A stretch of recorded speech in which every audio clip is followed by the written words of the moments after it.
Most people live their entire lives assuming the system is basically on their side, that their country wants what's best for them, that the rules will stay more or less the same, that if they follow the script, everything will work out. History says otherwise. Every major shock of the last century, wars, currency collapses, capital controls, forced conscription, asset seizures, had one thing in common. The people who suffered most were the ones who had no alternatives. No second passport, no exit plan, no leverage.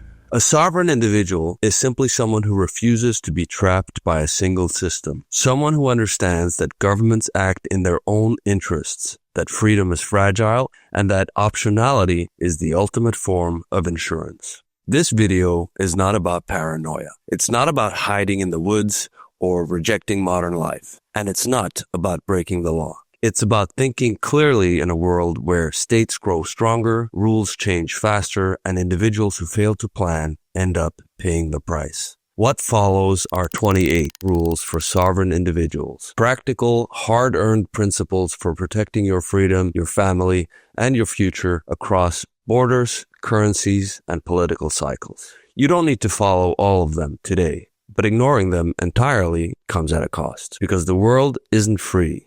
But you can be. Rule number 1, never give one country a monopoly over you. If you have just one citizenship and one residency, you are essentially giving a single country a monopoly over you. And if there's anything we know about monopolies, it's that they inevitably lead to two things: lower quality services at worse terms. With monopolies, you get things like the post office or the DMV. They don't need to treat you well because, well, where else are you going to go? If you have only one country, it doesn't matter how much you diversify your portfolio. Your eggs are still all in the same basket. If you have only one country, that country has all the leverage. You need to start shifting the leverage away from the country and toward yourself. Rule number 2, never assume where you're from is where you belong. It's a big world with hundreds of countries and millions of cities. You happen to be born in one of them. What are the odds that out of a world of options, the particular place you're from is optimal for you? Very slim. If you love the place you're from because that's where you have roots, good for you. Just make sure you don't let your roots become chains. If you're from a suboptimal place, it could be because your ancestors were too timid or incapable of breaking away from it. But you can be the one to break the cycle. You can be the first in your lineage to consciously choose where your family will be from. Steve Jobs' family left Syria so he could be from San Francisco. Talk about consequential decisions. You can be the patriarch that stakes out a new path for his future clan. You can start your own dynasty somewhere better. Rule number 3, never pay more tax than legally required. I'm not going to make a philosophical argument as to whether taxation is theft, which of course it is. But just practically speaking, letting the government, a group of people who don't have your best interests at heart, have more money than strictly necessary is an unwise move. They will use that money to benefit themselves, further subjugate you, and waste most of the remainder. If you want to help other people with your money, that's what philanthropy is for. Rule number 4.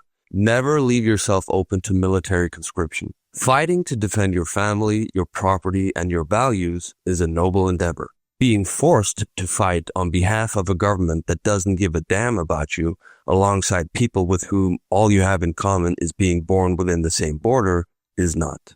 Rule number 5. Never rely on the government for protection. The government cannot effectively protect you for 2 reasons. First, the government is itself the primary threat to your life and liberty, so you don't need the government to protect you. You need to be protected from the government. Second, even in instances where the government is supposed to protect, such as from crime and injustice, it does a poor job of it. Usually, it's too little, too late. Rule number 6. Never assume your country wants what's best for you. What you think of as your country is really just a group of people calling itself the government that proclaims the right to rule over you. They care about what's best for you in the same way that a farmer cares about what's best for his cattle. Some farmers treat their cows better than others, but ultimately, What they care about is that the cows remain able to provide milk. It's the same with you. Politicians care about you to the extent that you can give them tax money and votes. Rule number 7, never keep all your assets in one country. A single jurisdiction can freeze your accounts, seize your property, or change the rules overnight. Spread your assets across borders or have a single point of failure. Rule number 8, never keep all your homes in one country. Sovereign individuals are ready for any contingency. This includes having alternate homes to which they can go on short notice, whether because of a war, a natural disaster, a pandemic, or government clampdowns. Reduce your vulnerability by spreading your homes across multiple countries. Rule number 9, never keep all your bank accounts in one country. If you're a Canadian trucker or someone prominent in the crypto industry, you probably know how disruptive it can be to find yourself debanked. Nigel Farage famously saw his UK bank accounts closed because of his political beliefs. A country might impose capital controls without warning, leaving your money locked inside the country. The 2013 banking crisis in Cyprus shows what happens when depositors are forced to take a haircut. So make sure you don't have all your bank accounts in the same country, and ideally not in the same geopolitical blocks, so that if the EU, Washington, or other powers that be deem you unworthy of banking, you can still carry on your life normally. Rule number 10. Never expose all your money to a single currency. Practically all fiat currencies have gone to zero. This time in history is not different. In an ideal world, we wouldn't need to hold any fiat currency at all. In the real world, the best you can do is to spread your fiat holdings among multiple currencies. Rule number 11. Never get emotionally attached to a country. Patriotism can blind you to declining freedoms. Love people, landscapes, and culture, not bureaucracies and borders. Stay clear-eyed enough to leave when staying becomes a liability. Rule number 12. Never tell anyone how much Bitcoin you own. Loose lips can sink ships. Bitcoin is the ultimate sovereign currency and you're right to hold it, but never go yapping to people about how much of it you have. You'd never know who will use it against you. Rule number 13. Never speak just one language. Every new language you learn multiplies your opportunities. It gives you access to markets, networks, and mindsets that are closed off to monolinguals.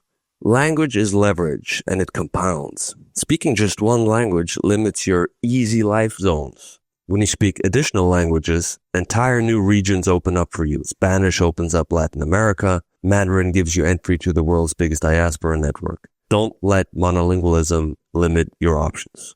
Rule number 14. Never stop learning high-value portable skills.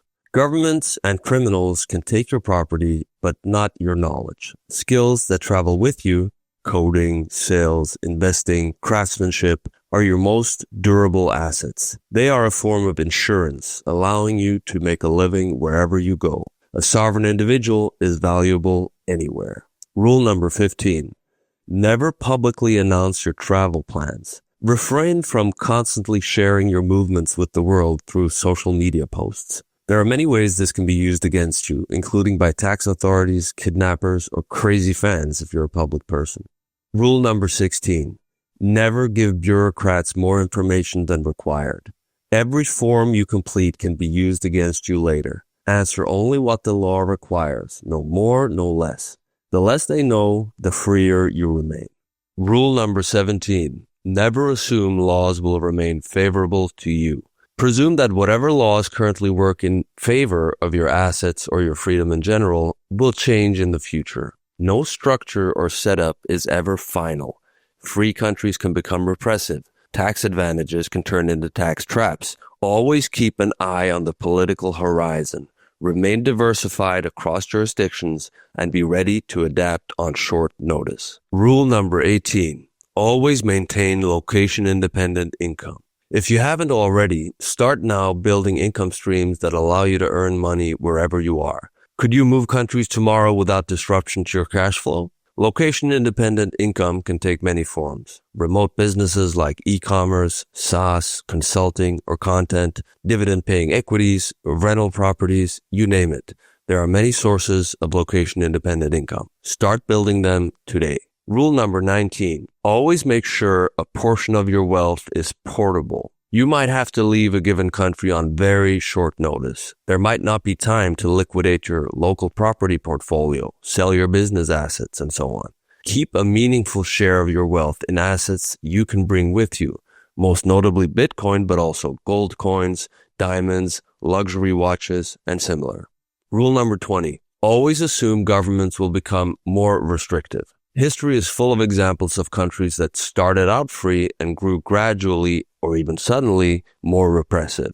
Don't assume that the relative freedom a given country offers today is going to last forever. A common trajectory in history is the following. Countries with a lot of freedom become wealthy. That wealth attracts the extractive classes, and the state grows. Eventually, the state becomes so dominant that the wealth from which it drew its power dissipates. Then the state collapses and a new, freer state takes its place. Then the cycle begins anew. Recognize which part of the cycle you're in right now and plan accordingly. Rule number 21. Always assume a residency or citizenship will be harder to get later. Sometimes citizenships and residencies become more easily attainable over time. But the more attractive the country, that is, the more positive the country's general trajectory, the more people will wish to gain citizenship or residency there. The political reflex is to make citizenship or residency more difficult or more expensive to get. So recognize countries that are on a good trajectory early and get residency or citizenship while the getting is good. Rule number 22. Always have a counterparty-free way to move money. Capital controls are not necessarily a thing of the past, even in the West. It could easily return to both North America and Europe. Don't assume you'll be able to bring your bank deposits or ETFs with you. Rule number 23. Always own assets that can't be seized. Asset seizure is not something that only happens to international criminal masterminds. It happens to regular people every day. It happened to Canadian truckers who protested against COVID restrictions. It happened to Venezuelan business owners during the Chavez regime. It happens to dentists who get sued for malpractice. Protect yourself with trusts, foundations, and assets that are seizure resistant, like cryptocurrencies and precious metals. Rule number 24. Always be prepared to defend yourself physically and legally. I'm not saying you need to get a black belt in karate or pass the bar, but you should establish relationships with competent legal counsel in the countries where you spend the most time and know the basics of self-defense. 6 months of training in a martial art will stand you in better stead than 90% of people. Rule number 25.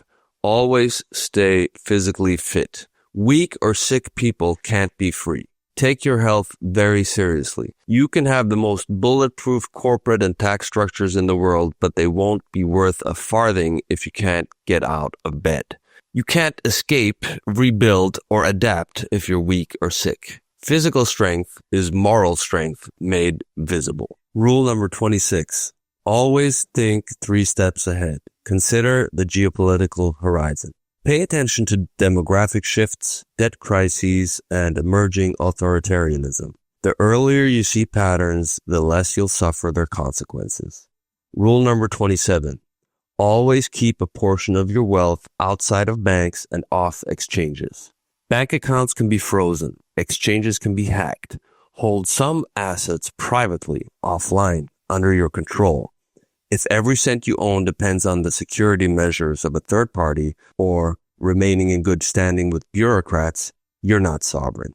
Rule number 28. Always build a globally distributed circle of kindred spirits. This may seem like a soft recommendation, but it's actually the most important rule on this list. Freedom is lonely without allies. Build relationships with people who share your mindset across continents. Your network, as they say, is your net worth. Trusted personal relationships can open doors even when borders close. They can help you get settled in a new place and make a fresh start. When systems collapse, community becomes currency. So there you have it, the 28 rules for sovereign individuals. These rules are not radical. They are rational responses to a world in which states grow stronger and individuals grow weaker. Remember, the world isn't free, but you can be.